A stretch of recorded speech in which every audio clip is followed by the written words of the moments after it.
মাত্র ৯৬ কিলোমিটার বেগে এক রহস্যজনক স্লোয়ার দিলেন মুস্তাফিজুর রহমান। পেস বোলিং এ এমন গতি দেখে অবাক সকলে। পিএসএল এ প্রথম ম্যাচেই বাজিমাত করলেন টাইগার কাটা মাস্টার্স। তার বলই বুঝতে পারছিল না প্রতিপক্ষের ব্যাটাররা। একের পর এক দুর্দান্ত ডেলিভারি দিয়ে রীতিমতো খাওয়ালেন সবাইকে। দারুণভাবে বুদ্ধিমত্তা কাজে লাগিয়ে আউট করেন ব্যাটারদেরকে। মুস্তাফিজুর রহমানের এমন বোলিং নিয়ে বিস্তারিত জানবো রিপোর্ট।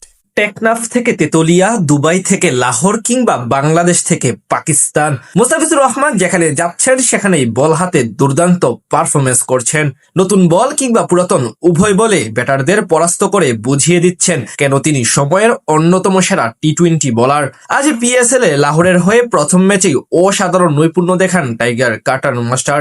তার এক একটি ডেলিভারি বুঝতে পারেনি কোনো ব্যাটসম্যান। তার একের পর এক রহস্যজনক ডেলিভারিতে একেবারে নাস্তানাবুদ হয়ে যান হায়দ্রাবাদের ক্রিকেটাররা। এক মুস্তাফিজকে নিয়ে 2026 সালে যেই পরিমাণ আলোচনা হয়েছে, পুরো ক্রিকেট বিশ্বকে নিয়েও এতটা হয়নি। তবে সবকিছুকে উপেক্ষা করে মুস্তাফিজ ছুটে চলেছেন নিজের মতো করে। আইপিএল থেকে বাদ পড়ার পর নিলামের আগে তাকে চড়া দামে কিনে নেয় পাকিস্তান সুপার লিগের বর্তমান চ্যাম্পিয়ন লাহোর কালান্দার্স। আর তাই তো আজ তাকে ঘিরেই সব পরিকল্পনা সাজায় ফ্র্যাঞ্চাইজিটি।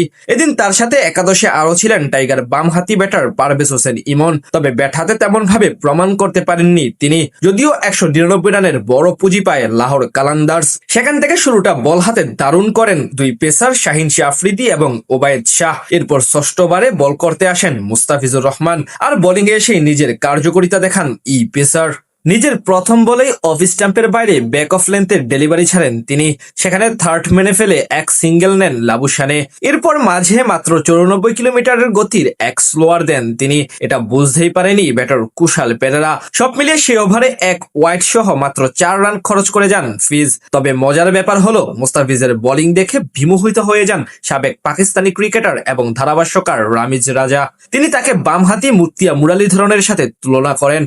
লঙ্কান গ্রেট মুরালীধরন বোলিং এ আসলে বাতাসে ঠিক লাঠিমের মতো বল ঘুরাতে পারতেন, ঠিক সেটাই আজ করিয়েছেন মুস্তাফিজ। একের পর এক স্লোয়ার এবং কাটার দিয়ে নাজেহাল অবস্থা করে দিয়েছেন ব্যাটারদের।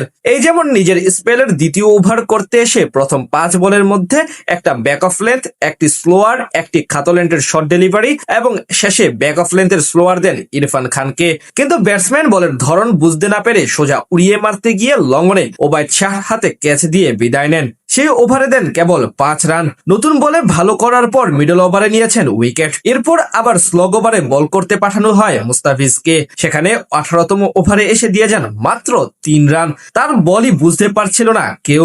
আর ম্যাচের শেষ ওভার করতে এসে দেন মাত্র 7 রান। সব মিলিয়ে আজ নিজের 4 ওভারের কোটা পূরণ করে মাত্র 19 রান খরচায় এক উইকেট শিকার করেন মুস্তাফিজ। সবচেয়ে অবাক করার বিষয় হলো একটিও বাউন্ডারি হজম করেননি এই পেসার।